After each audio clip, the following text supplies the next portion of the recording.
Hey, we're going to kick off our workshop, jazz workshop featuring Paul Deemer and Joe Morales. There we go.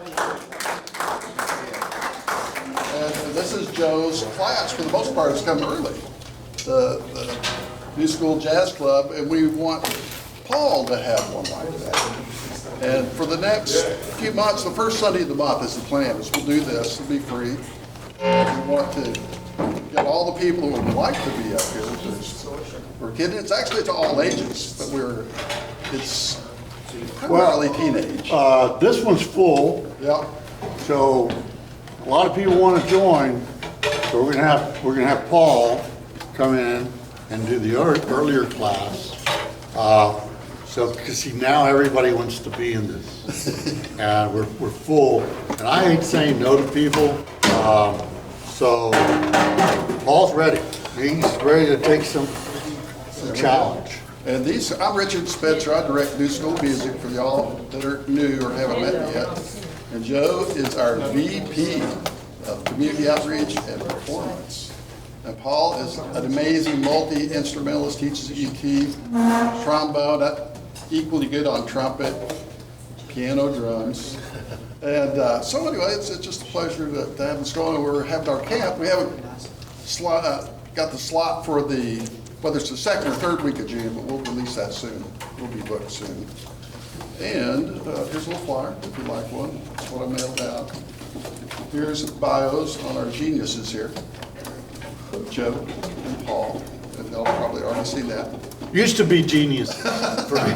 I speak for myself. And we advertise in downbeat. We're not in this issue, but they send to be a bunch if y'all want a downbeat if you don't have it. It's a great jazz magazine. Okay, I'm going to go hang by the front door and look for other people. So Arabella is coming, our bass player's coming, and we have just actually two bass players. the topic of improv. You guys work together? All right, sure. Why don't we start off with like a blues tune, like Blue Monk, something like that, Blue Monk. And we're gonna go around the room and take some solos. And then Paul is gonna give some feedback on it, all right? Because I give feedback every Sunday. Sure. I don't wanna hear it. All right? So why don't we do that? Kick them off, Henry.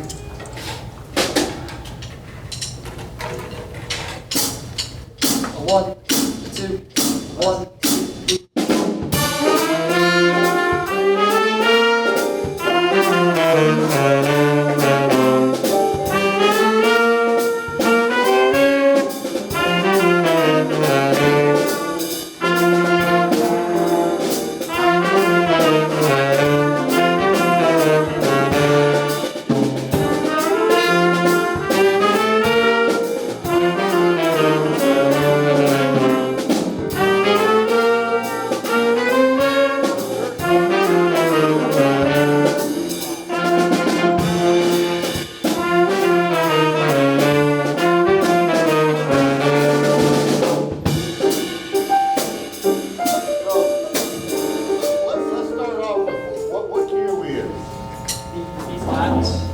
Concert key. B flat. Okay, here we go. Try to get 1, 2. Hold on.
I'll let Paul go first. Well, I mean, great job, everyone. It's good to see you all again. I've seen most of your faces from camp, right? Yeah. Just a couple of you all grown. That's cool too. Little growth spurts. That happens. So, as a whole, I'm feeling, at large rather, I'm feeling that we could explore maybe some more dynamic areas of dynamic, loudness, softness, right? It seemed loud most of the time. So, before I get into that, what are some ways, right? I've noticed, and it seems that our attention span kind of reflects a little bit of social media, right? Where there's maybe 15 to 20 seconds of focus, and then we're ready for the next thing. And that's somewhat just a human trait that we have, right? So it's, like it or not, I've had to consider that as a soloist as I'm playing. So what are some ways to shift, like vibe, we'll say, or texture, or dynamic? What are some things that we can use to make a solo engaging throughout a couple of forms of a solo, right? What are some techniques, extended techniques, whatever it is, anything you think of, to make things different, to change it up? Anybody got any ideas on that? Yes, sir, Judah. Start off with simple ideas and then get into more technical ideas towards the end or the second chorus. Sure, so development, right?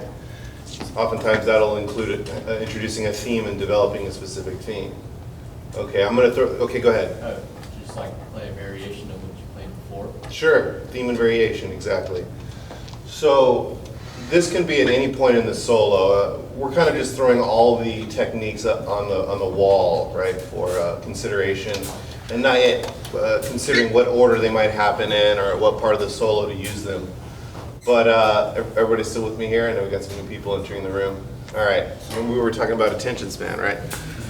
So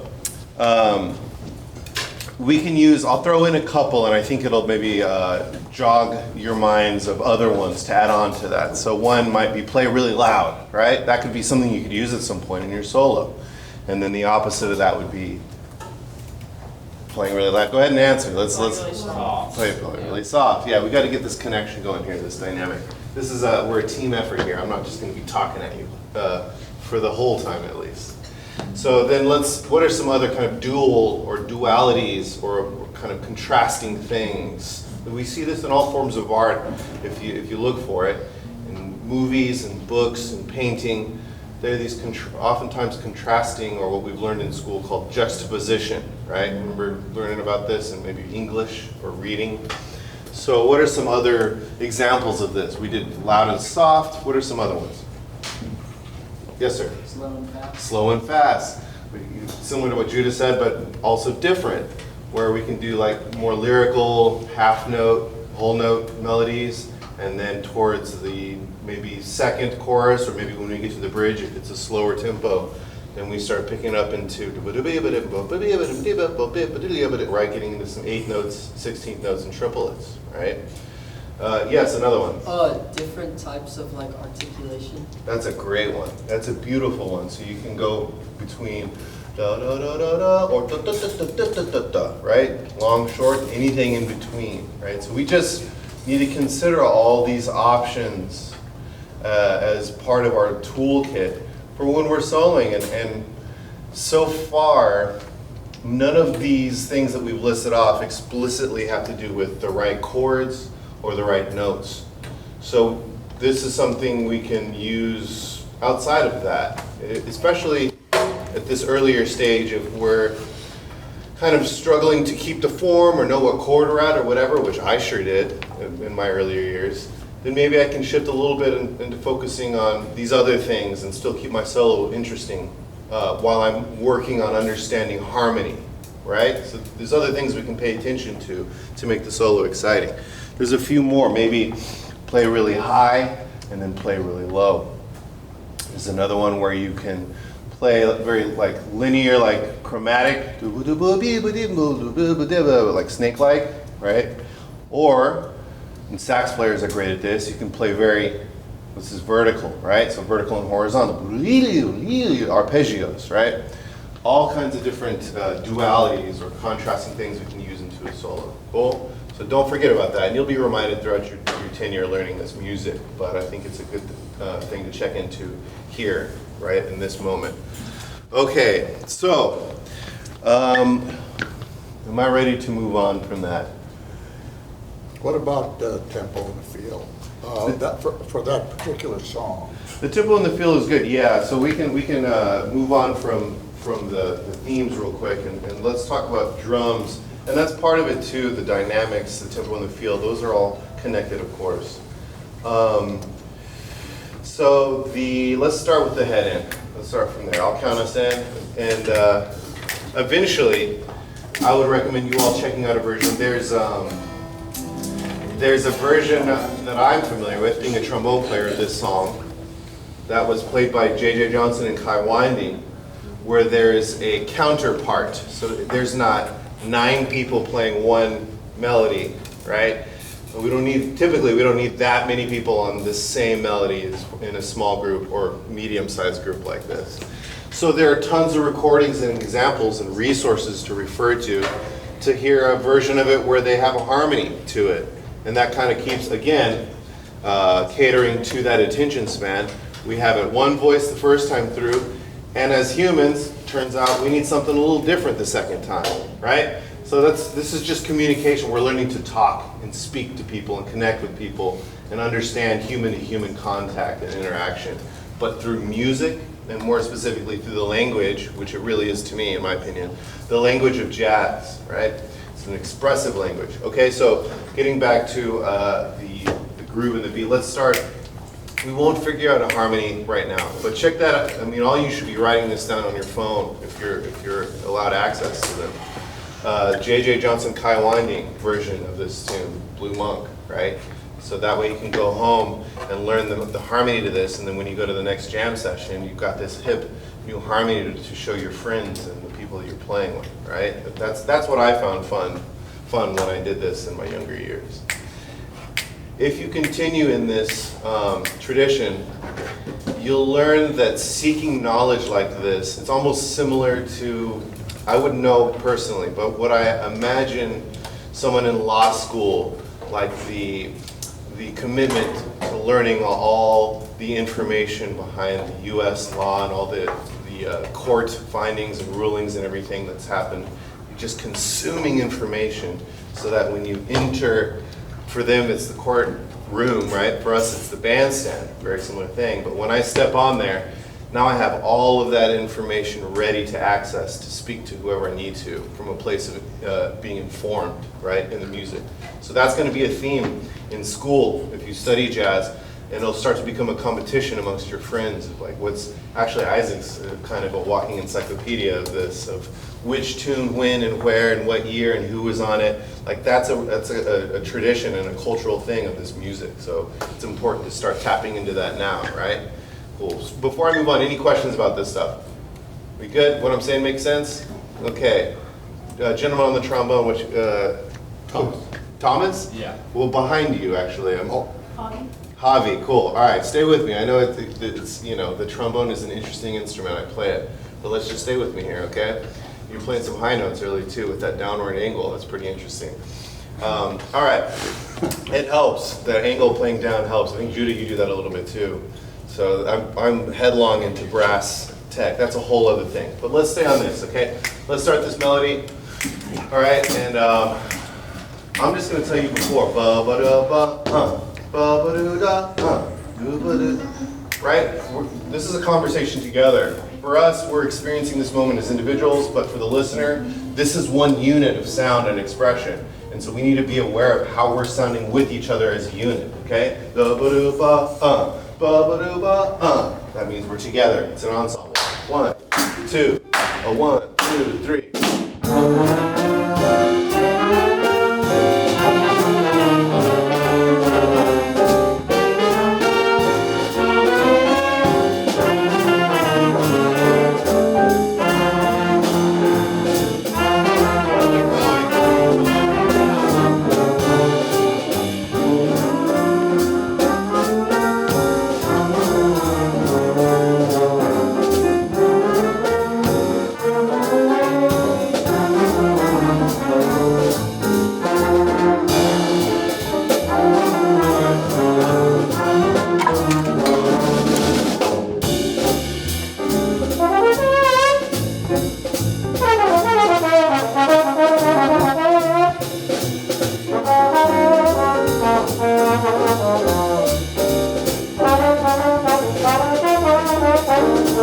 Right?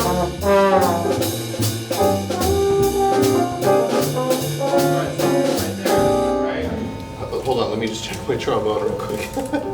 I think it's okay. So what did he do when he played softer? Do you guys still stay loud? So listen. Exactly, right? So part of what dictates these like themes or textures or what happens with those during the solo is the soloist. So we've got to be listening to each other and working together, right? Collaborating. It's a collaboration, not a competition. You'll learn more about that in your later years when people try to cut each other, right? We're collaborating. We're not trying to cut each other, okay? So this is part of that. So when I went down, I even did it with body language, right? Follow me with that, where that's part of the fun of this. Otherwise, we should just kind of stay in the practice room if we're going to kind of do this. But the fun is kind of having your ear open to your neighbor on the bandstand and just seeing if you can go with it. That's also part of the improvisational experience. And this happens with improv acting and comedy, where they do yes and they go off of each other. It's a collaborative element. Can't really do it in the same way alone, or if you're thinking you're alone in the moment, all right? So we gotta be kind of tapping into each other in that way. Geez, almost, okay, I think we're good. I almost ruined my horn there. Okay, so, tell me your name one more time. Henry. Henry, yes, okay. When we do the thing, the kick in the gap, you don't need to hit the ride cymbal at the same time.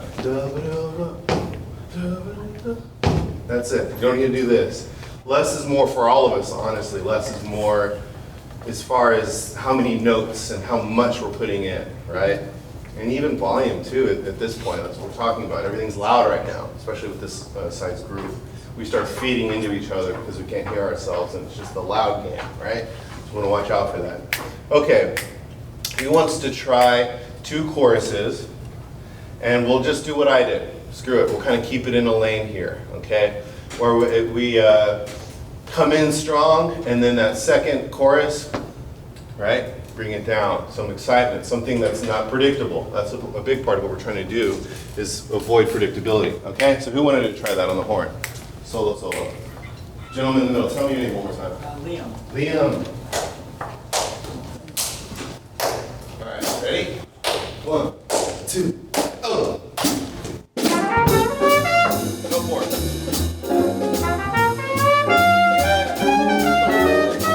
That's okay.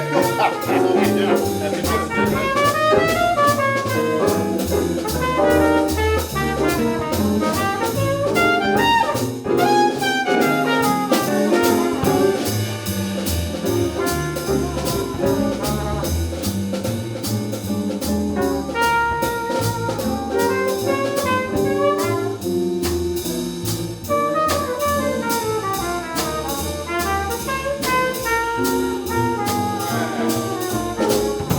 Great job, Liam. Yeah, that's the way to do it. Let's give him a round of applause.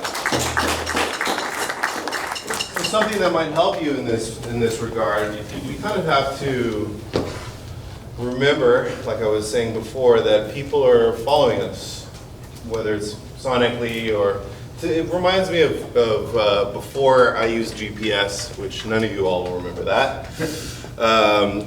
We would have, and it still may happen today, but someone would say, oh, I don't know where we're going, but you do, can I follow you in your vehicle, in your car? So we're going somewhere to a destination, and they're following me because they don't know the direction, right? And then, so we're on our way, we're trucking along, 2 cars there behind me, and all of a sudden I approach a light, and it turns yellow, right? So what I did when I was younger is I would just do what I always do and try to beat the light. But then after doing that once with someone trying to, follow me for directions, I left them, I stranded them at the light, right? I didn't consider that they were behind me and they needed that, the example or whatever to continue following me to know where they were going. So it's much like this where I am leading people, I'm guiding them on, and I can't leave them at the yellow light, right? I have to stop and take them into consideration. This is that kind of democratic, communal aspect that is so beautiful about jazz. So, that might be a little bit abstract right now, but yes, Liam, go ahead. Is that in reference like the soloist is the one? that- You're the one leading. You're the one telling the story, and we're all hopefully in the palm of your hand, right? So what might help you, Liam, in this regard? Let's put this little analogy aside. So you start out the solo, right?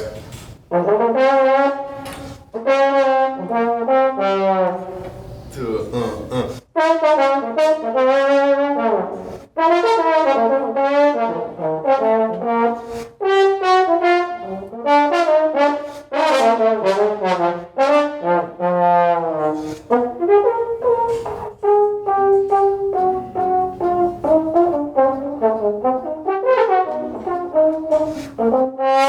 right? So what I made sure I did, and this is the version of not rushing through the light, I made sure I was real loud before I got to the quiet part. I don't want to get quiet before, like too soon and give it away. I need it to be loud before it gets quiet at the top of the form so that contrast is in full effect, okay? The other thing I did after I got to the soft part, I did something, if I do a long note, that isn't quite as obvious. I'm not telegraphing to my bandmates in the audience what's going on. There's just a good chance that the note will get buried behind the rhythm section, right? So doing something that keeps time while playing quiet is helpful because you want to keep the intensity in the groove. And I want to iterate this very important notion or concept that intensity and volume are two very different things. And we can play quiet like this and have the intensity through the roof still, right? And that's a beautiful thing to be able to pull off, and it's a beautiful thing for the audience to experience in the room. This not loud at all.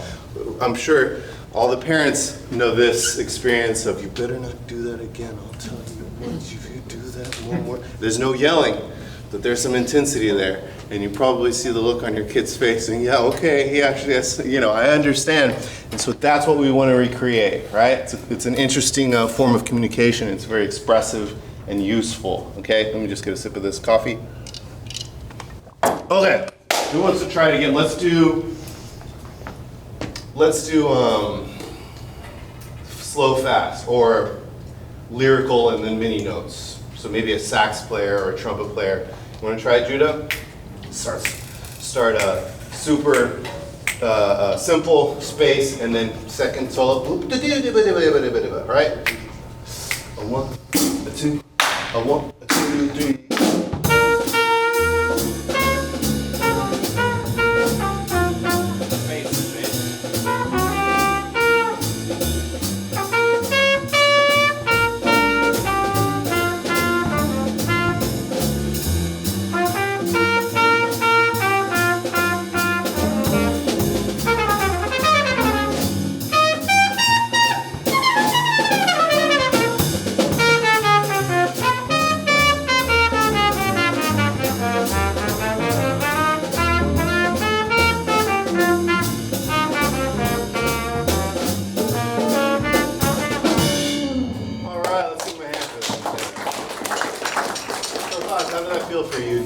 Sort of notes for yourself, or what do you got? I feel like I could have put more space in between my ideas in the first chorus. Sure. Anything else? Yeah, not crack as many notes. Oh, I wouldn't worry about that too much about that just yet. That's a shed on the horn thing. But musically, it's all good. I didn't notice crack notes. I was good with it. So, what might help in this space and the pacing, and this will help all of us. Oftentimes, a loud dynamic can be confused for just a lot of notes. Like that can feel loud, even if we're not playing technically loud. So space is important. It gives us, as listeners, a break, which we need. It's very important to have this palate cleanse or whatever, this aural break. So I like to think of the blues. Have we talked about this? We know about this. We've got 3 groups of 4 bars, right? And so that's how I'm conceptualizing or feeling the phrasing. So you can make smaller phrases of those 4 bars, but the general breakdown is 12 full bars, 4 each. So 3, 4, 3, 2, 3, 4, 4. 2, 3, 4, 3, 2, 3, 4, 1.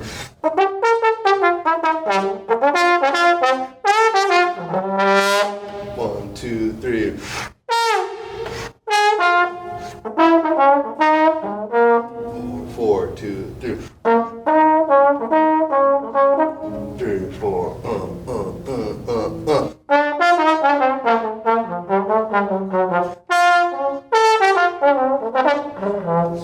3, 4, 4. So I'm targeting not every beat to or every bar. I'm going to next one to. It gives me room to breathe and move around. Otherwise, I feel just so confined trying to nail every change, every beat. Okay.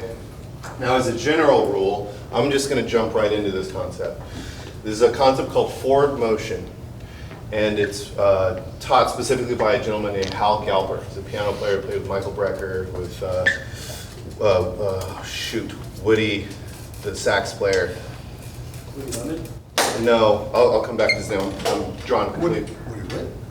No, I'll think of his name. Maybe I'm screwing that up. But he's, what's that? Play sax? Yeah, I think I'm screwing the name up, but it'll come back to me. Point is, he's a BA. he's a legendary pedagogue and musician. What he talks about is opening up feel and time in this way, right? Making, essentially, one of the biggest takeaways is making less work for us. We're playing smarter, we'll say, rather than harder. So he calls his approach a corrective approach to jazz and groove and improv. And we're taught from the beginning that beat one is the beginning of the bar, the beginning of feeling of the phrase, whatever. He talks about how it's the end of a phrase, right? And it's the destination point, okay? So what he suggests, and what I've been using now, is aiming for beats 1 and 3, right? So when we count off, and when the listener is listening, they feel 2 and 4. But 2 and 4 are what we call tension beats, right? And so if we, for example, I think it's a good way to demonstrate this is replacing 2 and 4 with the word and. So 1 and 3 and 1 and so and is 1 and 3 and 1 and 3, right? So this is an approach. 2 and 4 are approach beats, and 1 and 3 is where my foot lands, right? So he did a whole bunch of research from Bach to Bird, even that's what he wrote, his words, and found out that when Bach was writing and playing, using counterpoint and voice leading, he targeted beats 1 and 3 for strong chord tones, right? And then he also looked at Bird's playing and everyone else in between and noticed the same trend. So it seems that humans have an affinity for registering and processing music as it happens in this way. It's organized in this way. We hear things on 1 and 3, things lining up harmonically. Whether we're a music major or have no idea, we have an affinity for this, right? And it's found through the success of certain artists versus others, or the connectability of those artists to just your average listener. So, strong chord tones. Let me talk about the other aspect of that, right? This is melody and harmony. That's going to be just the starting point for now. It's going to be 1, 3, 5, and 7. Okay? Right? We all familiar with the chord structures, and we know what I mean when I say 1, 3, 5, and 7? All right. Show of hands, I just want to check in with this, and don't feel bad about it. I didn't learn chord changes to a blues until I was in college. Okay? So, how many of you all are informed as to what the chords are to a blues, like what we just played? Show of hands. Okay? Just a few of us. All right, that's okay. So if we do this again, I don't know if I'll have enough time this go around, but if we're able to do a drill in the manner of this concept, we'll just put the form up on a whiteboard or whatever for you to reference. But for now, we can use someone who's familiar with the chord changes of a blues, and what we're going to do is do an exercise, right? And so on every beat 1 and every beat 3, we're going to play a chord tone. Let's just do thirds for now. So maybe I can do it to start. Does somebody feel comfortable enough with the chord changes of a blues form to do that after I take a turn? We got a strong... So we'll go da, da, right? And then I do a 2/5 into the 4 chord, you'll hear it. But and side note, it's really important to be able to sing it cold, right? That means it's up here. But let's do it on the horns for now. You do it slower so they can compute. So exactly, yeah. So 1, yeah, let's go and do it. 1, a 2, and 1, 2.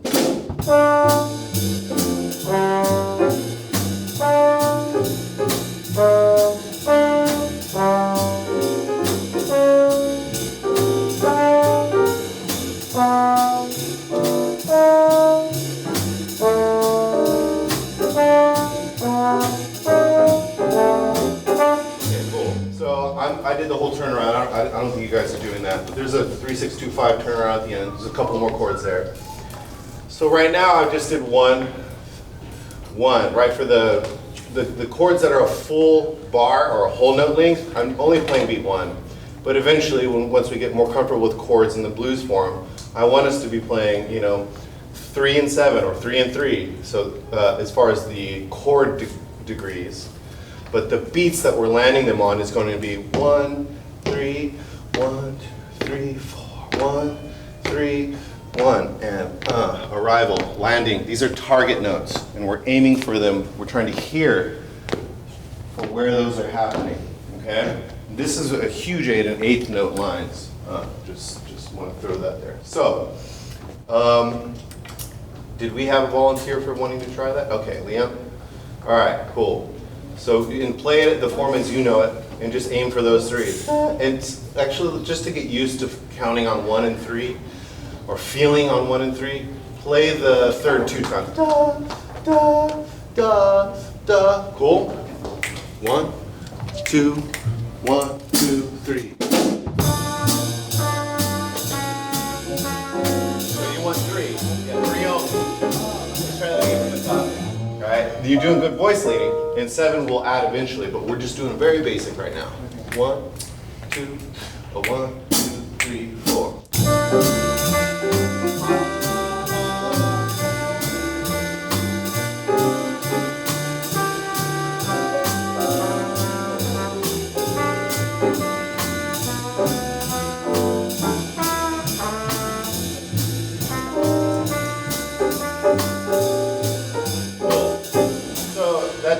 This shows you to be able to talk about this subject, right? Going back to kind of the lawyer parallel, to be able to talk about a subject and to teach other people and tell a story to other people about a subject, you have to be informed about it.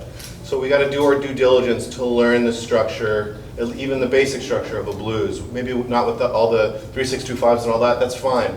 But we got at least one version of the full blues form so that we can maybe have the option or the opportunity to play a solo in this way at our best, in its most informed way. Okay, cool. So and that's just going to take some time. Again, I didn't know the blues form until I was in college. So growing up in El Paso, we were kind of separated from a lot of things. Okay, so I'm going to take a turn at it because we've got some time constraint here. But from there, right, we're targeting these notes. 1 and 3.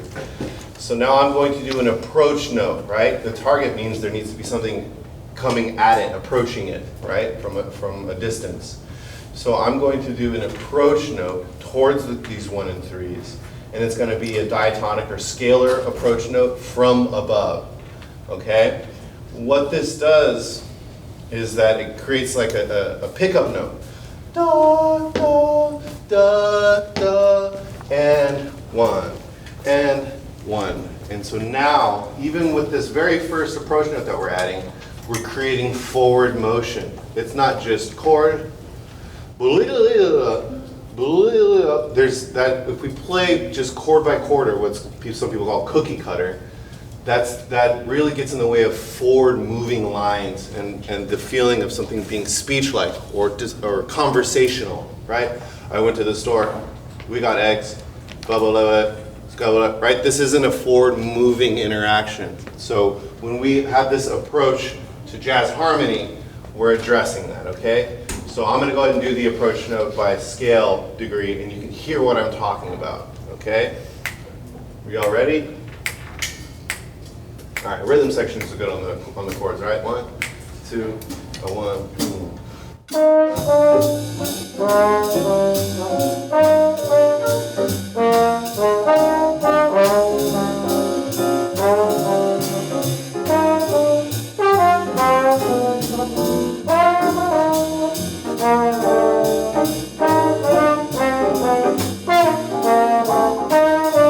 Okay, so let's pause. That's only, so it started out with just one note on 1 of 3, and they're a strong chord tone, and then I just added an approach tone towards it, right? And I'm already hearing, and I wonder if you all are too, hearing how this, if we keep going in this way, only maybe a few more steps, how this can turn into a solo. Like we can hear it evolving in front of our ears, we'll say. Does that make sense? Is anybody picking up on that a little bit? How it's kind of, we're building a solo from the bottom up without, just through these rules, right?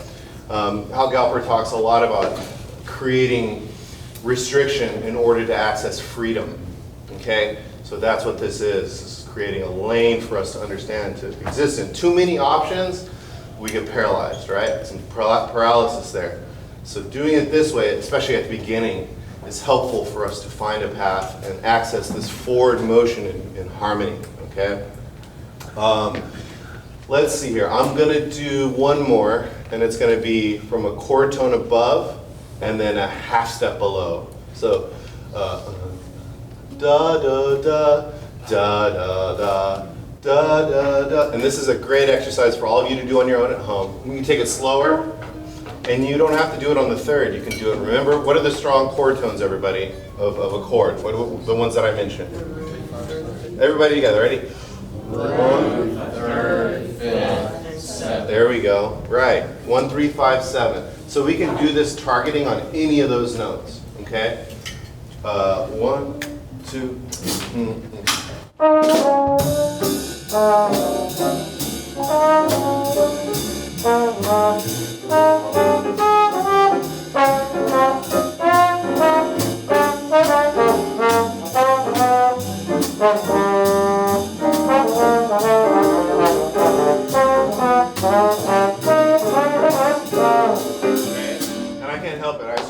Solo, because it's almost like someone just guided me there, and I'm right into it now.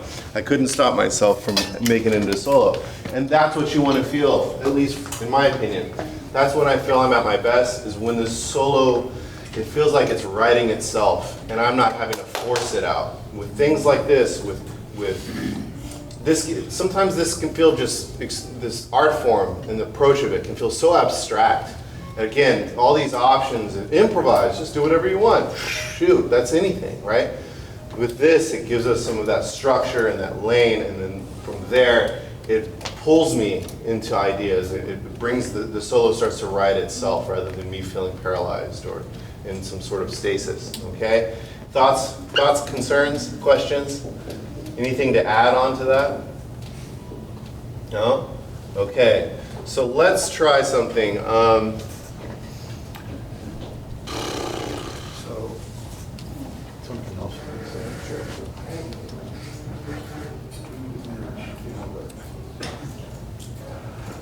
Oh, we're not ready for you fully do it. I don't think so.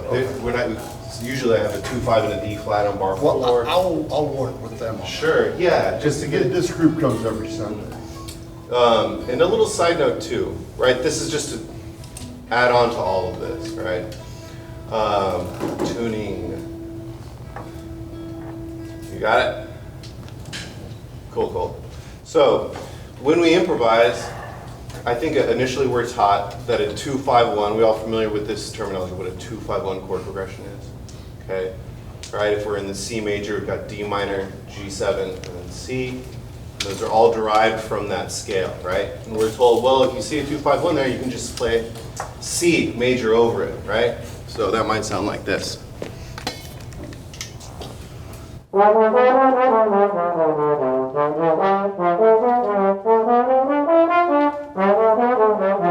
Right, so, and it was hard to actually pull that off. When I just play the scale, it just sounds random and doesn't convey the chord progression that's happening. So when I use this target note approach, now we're talking about playing in C, but with intention, right? So you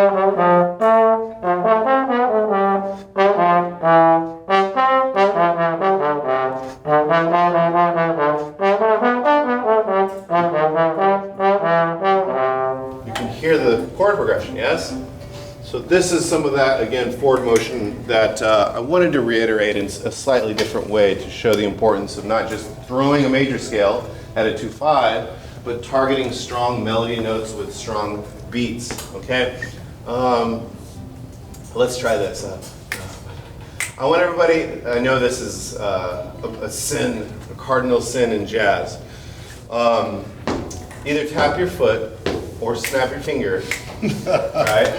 Oh no, it's this, the cardinal sin is counting on 1 and 3. So 1, I want to go ba ba da ba, don't sing the notes. Boo ba da ba da ba da ba, right? A da ga do da, a da da da da, a da da da da da da da, da da da da da, da da da da da da da da, da da da da da da da, 3, 4, 1. Okay. So often we're attached to the notes of a rhythm that when we take the pitches away, we're screwed. We struggle with the rhythm. And so now I want to explore that phenomenon that happens, but also I want to throw in counting on 1 and 3 as well. Okay? And actually, who was I watching? I think Judah was you. When you were counting over the blues, you're counting all 4 beats. That's a lot of work. That's a lot of work. Oh, there we go. And your playing will reflect that opening up, that relief, release, or whatever you want to call it, of work, less work. Okay, so that's what this is about, especially.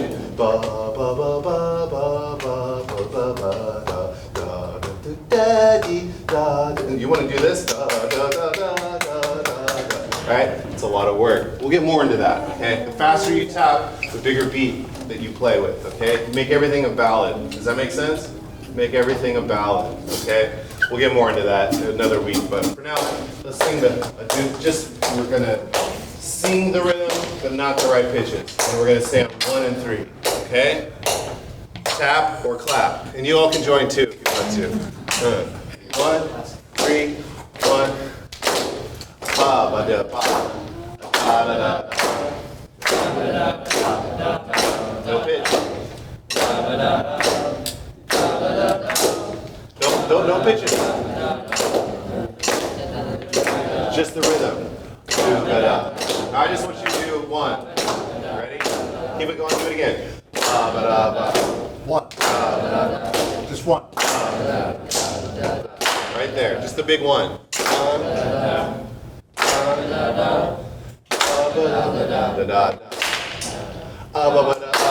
Right? Okay? We don't want to be so attached to the time, all right? Because all the drummer has to do is flip it and you're screwed, okay? So this is kind of like, I don't know, you all are too young for this too, but all of this is in an effort to approach music in the same way. Are we familiar with Bruce Lee? You remember Bruce Lee? Okay, of course. And he had this saying, be like water, right? Which is essentially don't come to a moment, whether it's in martial arts or music or life, expecting something to come at you specifically, right? Oh, it's gonna happen this way, it's gonna happen this way. And then what usually happens comes over here, right? So we just let go. We be like water. We take the form of the container that we're in, right? And this is along the lines of that. Oh, every beat, I gotta hold on to this. Control, control, control. It actually does the opposite, unfortunately, because then you're so looking into this tunnel vision that you're not hearing or seeing your partner play some rhythmic thing that you can make a melody out of or a theme out of, right? You're missing the moment. So opening up like this and accessing flow and being like water helps you enter the moment, right? And not get stuck in tunnel vision. I would say 100% of the problems, maybe 99 if we leave out technical aspects. 99% of the issues that we have struggling with jazz music is a listening thing, right?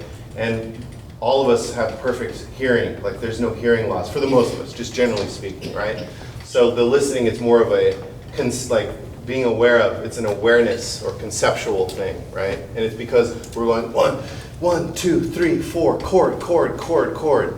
When we do that, tunnel vision. So open it up, be like water, okay? So let's see here. I want Judah, can you do 1 and 3? And I want you to solo, okay?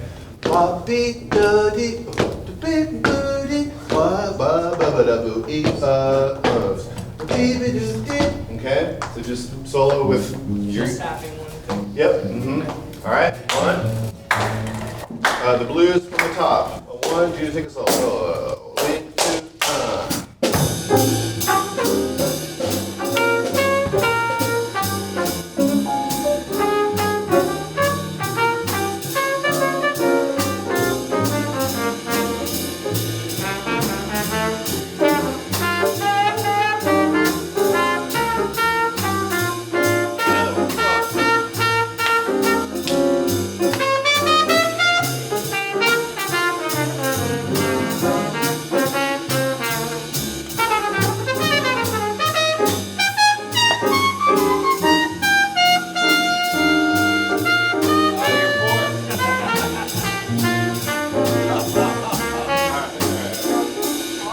Of course, it's brand new. Let's give him a round of applause for that.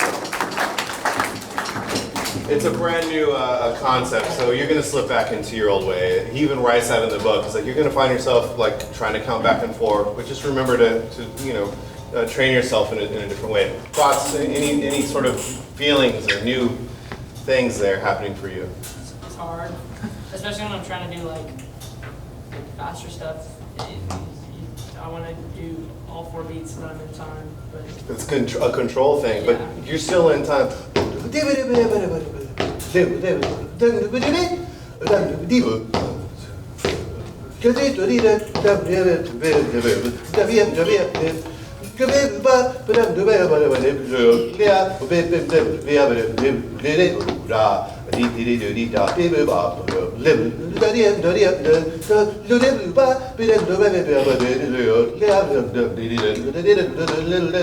Right? And it's so much less work. It's If you slow. kind of, that tempo, excuse me, you get a cramp in your foot. Yeah, and you get bogged down in your lines. It's gonna slow you down. When I count like that and do those, if I'm doing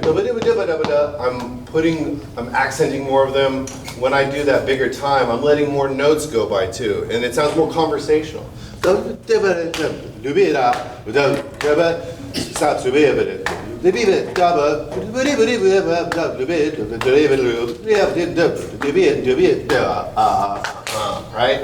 So, that's just, I don't feel tired at all. And that's like, especially as a brass player, it's hard enough wrestling the instrument. We just need anything and everything we can get to relieve some of the labor it takes to do this. Am I right, Judah? On this trumpet especially. So this helps that. Who wants to try this next? Come on, we should have everyone volunteering to do this thing. Go, Slick. To do what?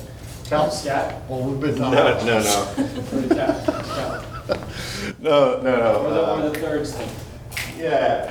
Tap on 1 and 3 and aim for those as target beats and aim for the strong chord tones and base your phrasing off of this more open, big time, right? This is ballad, right? That's a ballad style chord, okay? 1, 2, 1, 2, 3.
that's a start. That's kind of an entry or an access point for us, and it avoids us, getting that feeling. And I'm pretty sure, I feel safe saying all of us feel this way. It's like public speaking.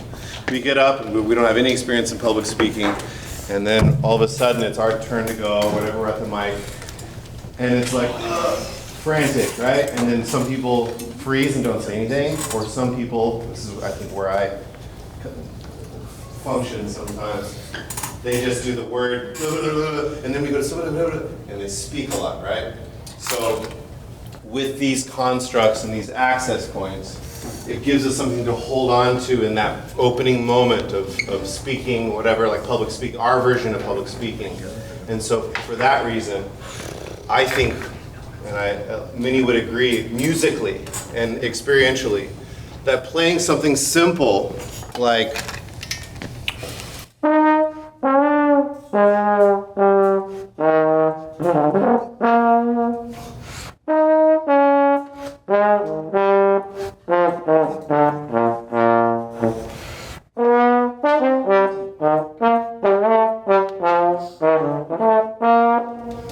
that's simple, there's no frills or anything about it, but it's still a story that's being told. Versus a frantic, right? A lot of us tend to aim for more notes and loud and this and such to cover the fact that we're having this frantic moment or experience out of nerves. But they're not telling a story when they do that. So use this, what we're talking about, to avoid that pitfall so that you can still acknowledge this frantic in the nerves that'll be there for years, and it's okay, as long as you're human. But also you have a little lifeline to get yourself out of the pitfalls of getting stuck in that emotional state, okay? So slow down to hurry up is what a lot of people, have you heard this phrase before? Slow down to hurry up. Take a breath. This is something that's important in jazz as well as life and socializing. Oftentimes there's this perceived urgency that's actually not real. So we can pause, slow down, don't need to respond right away. Take a breath, give space, and there's a lot of power in that, okay? And phrasing like this, it highlights that reality, opening it up. It's the version of letting your shoulders, relaxing your shoulders, right? And some of you might literally feel, once you start feeling like this, like I can relax now. And as artists, we want to be relaxed as vessels to enter into this flow state. You don't see, right, Allen Iverson really tense doing all that magic of going up to the board, right? He's in his flow state and he's relaxed and on point, right? That's art right there to me too. It's the same thing as what we're doing, just in different form, okay? What am I supposed to go to, 45? 2 minutes. All right. Questions, we'll open it up for questions. I try to cover a lot of ground here, but hopefully with the understanding that we'll come back to this in a month, I guess, is what Richard said. So any questions from anybody regarding this stuff? I'm just trying to make this easier. It's hard and abstract and daunting at times. It's just Black American jazz improvised music. It's a beautiful thing. It's so much history and language and texture and color. And we're so young learning this, so we need all the help we can get, okay? Speaking of recordings. But yes, questions. Any questions about me, the concepts, jazz, anything you want to share or add to what we're talking about? Liam. What's your favorite way to practice improvising? Well, doing stuff like this, for one, it just reminds me to calm down. At 40 years old, I still have to do this stuff to remember, to slow down. Like it's kind of like when you have a dream, you know, the classic dream of you're in class with your underwear or whatever, right? And in the dream, you're freaking out, but then oftentimes when you wake up, you're like, man, it was only a dream. Like, why was I so concerned, right, with the thing? It's not even real. And I feel a very similar experience when I make easier or slow down and call myself out on being, applying an unneeded sense of urgency to the moment. It's very similar. It's just a dream. Like, just slow down. No one's on the operating table, thankfully. We're lucky in that. No one's going to get hurt. There's not a lot at stake as far as safety, right? So everything's going to be okay, and I can just relax, okay? So stuff like this that reminds me, whether it's away from the horn or behind the horn, big time. And listening to, active listening. Why did they do that? How did they make that work? Kenny Garrett, how is he able to keep Kenny Garrett's this famous sax player. He's one of the greatest. Not Kenny. Kenny G. Not Kenny G. The original Kenny G. Yes, not the Kenny G that we know, the commercial success Kenny G, but Kenny Garrett, the jazz musician. I forget where he's from, but he's another guy. But he's able to. His thing is theme. He builds themes, and his time is amazing too. So if I'm listening passively, I might not take note of that. I might just be doing something, watching Netflix, or who knows, right? But if I'm sitting here thinking like, well, why is this guy's playing? Why does it affect me? How is he making that affect me? What are the things? It's just almost an analytical approach to it. So active listening in that kind of analytical state. I even have a little pad and write, okay, strong time. He does this. He plays loud here and soft there, all these mature things. I write down the strategies so that I can steal them, right?